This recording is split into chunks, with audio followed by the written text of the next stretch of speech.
The wizard never explained why.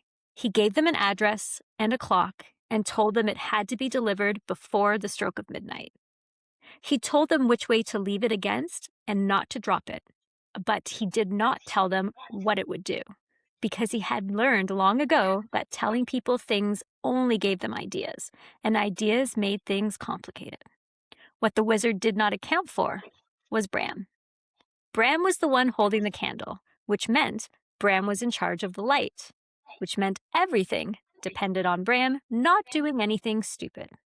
His companion Ollie had pointed this out twice on the way through the catacombs, and Bram had told him to be quiet both times, and the candle had flickered dangerously on both occasions.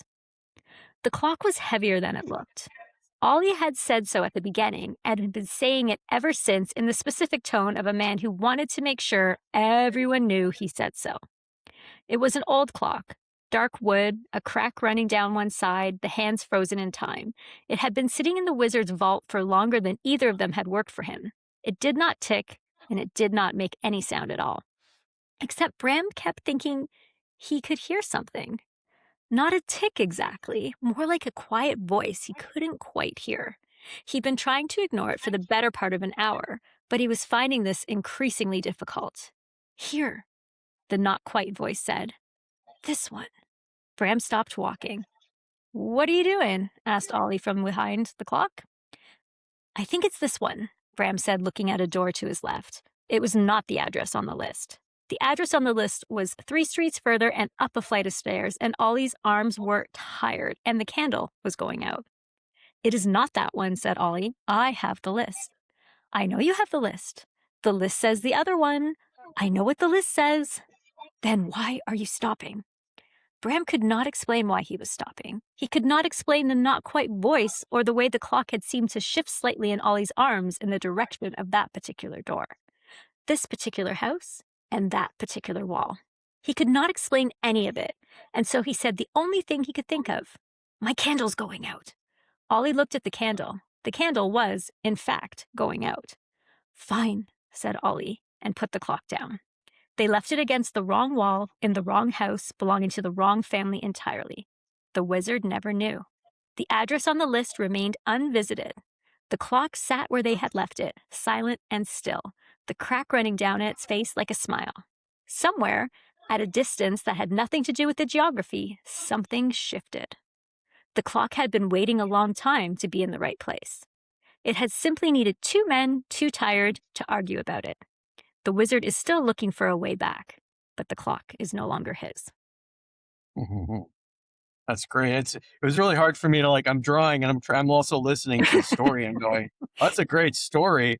I really want to be able to give it my full attention. So it's a little, that's why I started again. I'm like, okay, I'm going to do this, and try to be a little bit more constructive, I guess, so that I can Well, listen as well. It was interesting because last week, that was essentially the story we came up with live, right? As we were learning more about our characters and was there a wizard and putting it in a place. And this is when you kind of take that time to just sort of be okay with it just kind of coming out in all directions. Then you take it away and refine it and bring it back. And now we have something a little bit more solid to then go to our next step with. So that's the fun of the brainstorming, is it let us get all of these ideas out and then take some time to kind of turn it into something that, is that kind of 1-page story that matches the image. Yeah. So, I'm just basically taking a snapshot of what you were mentioning. I like that it's in the catacombs and all that. So but I think they're going to go into the catacombs eventually. Yep. Right. And I don't know. I feel like they're in if this were, some kind of, place and that existed, they'd be in France and Notre Dame or something like that, right? It almost So, looks to me like this image here is a little bit of that when they just are coming out of the catacombs, about to enter the street, where we have the light going out and the clock looking really Hmm. heavy, and they're about to now be like, okay, we're just going to leave it here as opposed to the correct address. So this is kind of that in between stage where we see them, you know, they're not still deep in the tunnels, but they also aren't quite at their destination. Yeah. And I really, so one of the bigger changes is I want to make sure that I think it's Ollie, the one Mhm. carrying the clock, right? Correct. Yeah. Um, give give the weight of what he's carrying a little bit more Mhm. uh definition, because like before I was trying to get there and I couldn't, because I'd just been um, doing it from like just on the spot. It wasn't quite getting there, and I would have eventually. But this way, I thought about it a bit, and I'm like, okay, I know what I want to do, and this way, I'll be able to like construct it a little bit more properly, um, and then get closer to what I was imagining in my mind Well, and I as like to how he'd be. too that the characters, as I'm reading the story and we talk about Ollie, the one carrying the clock that's too heavy, etc. And then you have Bram, who's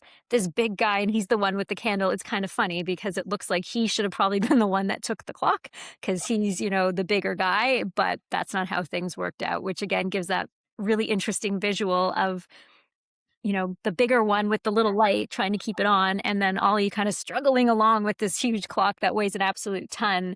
And you can see how Mhm. mistakes can be made, right? It was not the right people for the right jobs. And when push comes to shove, Ollie might have fought back harder, but he's like, my arms are breaking. If you say to put it here, I'm not going to fight with you. And that's what kind of led us to where we ended up.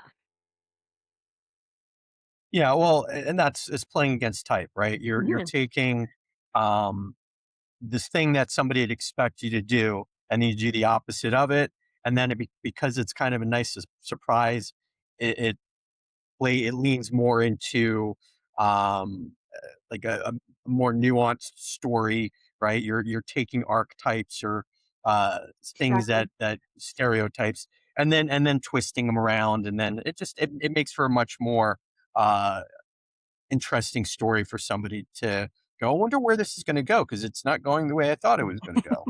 No, and it's exactly that, and it gives also opportunity for these things to happen because had these guys been well thought out and planned, etcetera, the twist wouldn't have happened because they would have done what they were supposed to do, dropped it at the right place, moved on with their day, but because they didn't do it that way, and you can see by looking at them that they didn't pick the right jobs, they probably went the wrong direction, all these other things. That's what allows the plot to sort of go that way and make it believable, right? It makes it feel like, okay, I could see how these guys got themselves into this situation. Yeah, well, that's right. Like you're in some matter of speaking, part of the fun of doing this is just painting yourself into a corner and figuring out how you can get yourself out of that corner. Yes. And so doing things that are against what you'd think you should be doing creates for I think sparks more imagination, right? And Absolutely. then because you're sparking a little bit more of that imagination, some really fun surprises happen. Exactly, because if it's too, logical and straightforward, there's really not much room for fun, right? It's like, nope, these guys picked up the clock, they followed the instructions, and they dropped it off. That's not a very engaging story, but you put them in a weird situation. You give them some parameters that make it more difficult, more complicated. You add these other things to it. Like, had we set it further in time and he had a flashlight, that's very different to a candle that's about to go out. It's getting hot in his hand. I just need to get there before I am in complete darkness. Now suddenly the stakes have changed, right? So I think that's always the fun is what do they want and what's in their way? And we try and put as many things in their way as possible to make it more of that kind of adventure feel. Yeah. Yeah, exactly. Well, I mean, and that's um technology for sure plays Hmm. a part in regards to, or lack of technology in regards to being able to create plot that, like issues, things that don't work out. Exactly. Like if this were modern day, it's like put the address into my phone, the GPS will send me there and I'll use it as the flashlight as I walk along. Like it resolves almost all issues instantly.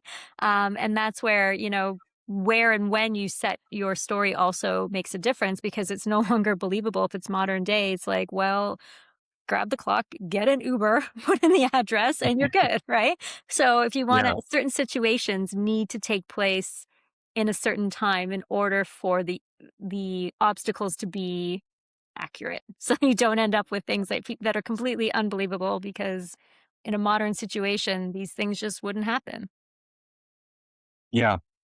Yeah. Exactly. And I think that's a fun way, I think, to um add those twists, Mhm. right? If you put yourself in those places where you're like, okay, let's make this set in some kind of period, and then we could really go to town in regards to, well, how are they going to get there, right? How are they going to communicate with each other? How are they going to deal with the weather and Mhm. light and dark and all that kind of stuff? And you know, I think we take a lot of these things for granted, but if you're uh, having a candle going into a very dark place that didn't have electricity, and that candle goes out, well, you can't see anything. And then all of a sudden that creates problems because all of a sudden you hear skittering sounds. You're going, what is Exactly. that? Is that, did you do that? Well, that's it. No, that may be something. We're not alone down here. Right. Absolutely. Absolutely. And things like, like you said, like a candle being your only form of light is a huge obstacle, right? There's absolutely so many things that can go wrong with that. And therefore, there's so many possibilities for either comedy or adventure or fear that can come out of such a simple prop that nowadays would be very unlikely that the only source of light you would have available to you in this moment would be a single candle. But that's why we're playing into it and using that as an anchor to the story because in the time and place we're setting this, that was, that would have been the reality, and it's always interesting when you try and make some of these kinds of itch issues or situations in modern times, they just don't work, right? The believability goes downhill really quickly. Yeah. So then the opposite direction would be to go into the future Mhm, where you get to, you know, play around with like teleportation and all that, like really play around with things that people wouldn't necessarily know if it's working the way you're saying it's working because they don't know the science behind it, but it sounds plausible, right? Um, w- Creating something in modern day is always tricky because people can go, well, that's not possible because I know I do this every day. There's no way you could do that the way you're saying it. And so people will, unless you're a real expert or willing to like mhm. let go of all the implausible, um, you're taking the audience out, right? Exactly, and I mean, there's certainly lots of different things that can happen in modern day, currently set things that are great plot points and obstacles, etc. But you also have to be aware that your entire audience is looking for those little holes, being like, just use your phone. Like this is so silly. But it's as soon as you move a decade in one or either direction, forward in time or back in time, you have a lot more ability to play with it even if it's not that far back, because people forget sometimes, well, when did that come out? Or, you don't have to be as exact, but if you're talking current, everybody knows if you're not right. Yeah. Exactly. So, just for people watching, you can see I'm using, I would call it a perspective sphere or whatever. You want to label it where it's essentially a single dot with lines emanating from it, and from there you can create a single perspective, a 1 point perspective. And if I were to create another, like copy it, I now have a 2 point perspective if I want to use that. Um, it's not necessary. This is pretty much gonna be a 1 point perspective. I mean, for the most part, like, there are certain things I know, um, so I'm gonna actually make these 1 layer now. So for the most part, this is a 2 point perspective, but it's the second point is so far that way. So I'm Mm, going way, way, way, way, way that I can do it if I can create it and see what it looks like. But I have a pretty good idea that the perspective is going to be a little bit. Um, it's not going to be like parallel, which would be a true 1 point. in this situation. It's there's those lines are or they're not converging, but the opposite of that, kind of Mhm. coming apart a bit. So it's a subtle thing, right? And therefore, um, if you've done it enough times, you get a sense. And there's not that many lines that are going in that direction that I have to really worry about it. If there was a lot more that I wasn't sure about, I would create another perspective, um, and potentially multiple perspectives if I wanted to really make this like a interestingly complicated type of drawing. But in this case, it's just simple Mhm. 2 point, simple 2 point perspective, but really using mainly 1 point throughout. No, and Um, that's been really interesting to see when you've been adding those perspective, charts to different things you've been working on and just seeing how those small little shifts that you make just changes the way your eye follows the scene. Um, Again, it's nothing major, but it's noticeable when you know what you're looking at. yeah. Okay, so a little bit more into the before the if you'd seen the one prior, a lot of this was just a very organic me erasing black. This time I'm actually thinking more about like structure. And so if you notice I'm going really pretty much very general when it comes to like all the shapes I'm creating here. Um I'm not really putting too much detail in anything. I'm just creating like very basic building shapes, and interior wise, I'm creating very basic like what they're standing on, and the like if there's like a bit of like a gate or something Mhm. that they're seeing, that they're leaning on, or whatever it is.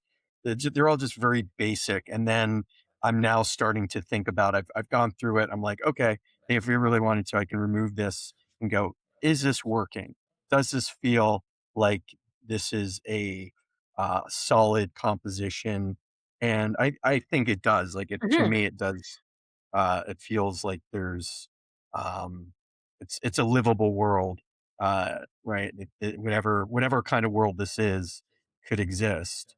And now, um, I'm going to start to think more about like uh, some more of the details, right? But still not thinking too much about the like very fine details, right?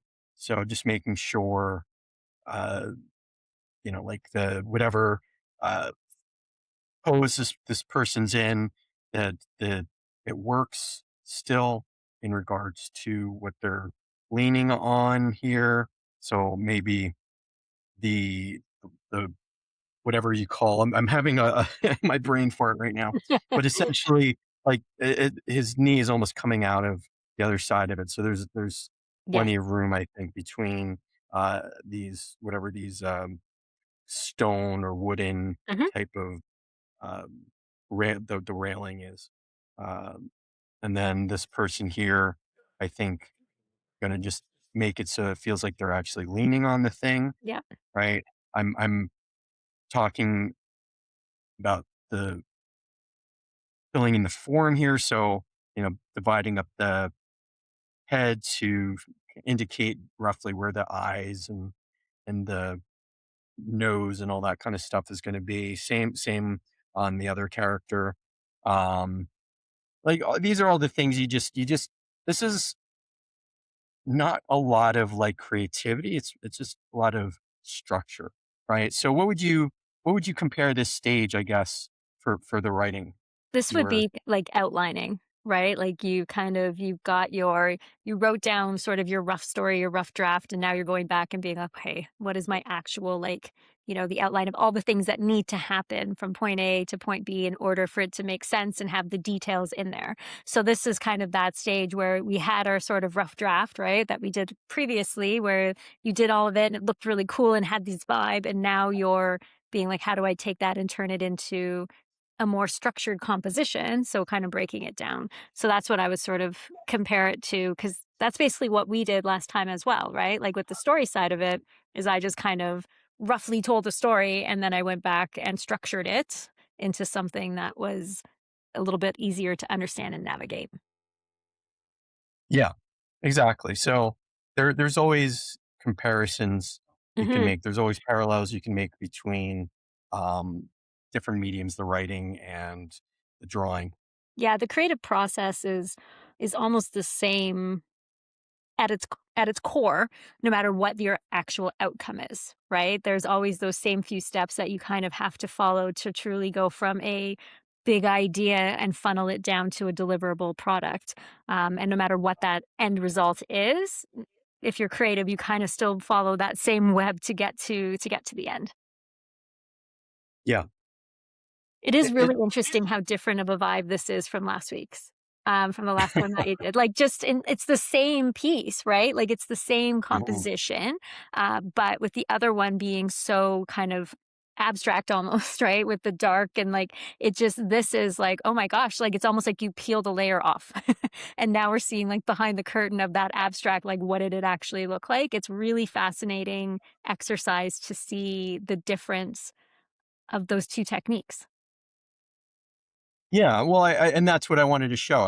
Mhm. I wanted to be able to show somebody that you can approach a drawing in multiple ways, right? You can do it in a way where it's more gut, it's more organic. You're Mhm. not thinking so much about anything. You're just, feeling your way through it, and then you can always um, go into a more structured version of the same thing, or vice versa. You could always do a very structured, then lighten, I could always go and lighten this up, right? Now that I've got a idea of like where everything is supposed to be, and then I can go into a much more very organic and throw in blacks. And so there's no right way to do this. It just ultimately, you'll get to the hopefully you'll get to the same spot, like, you'll get there. Mhm. It just how you get there is going to be dependent on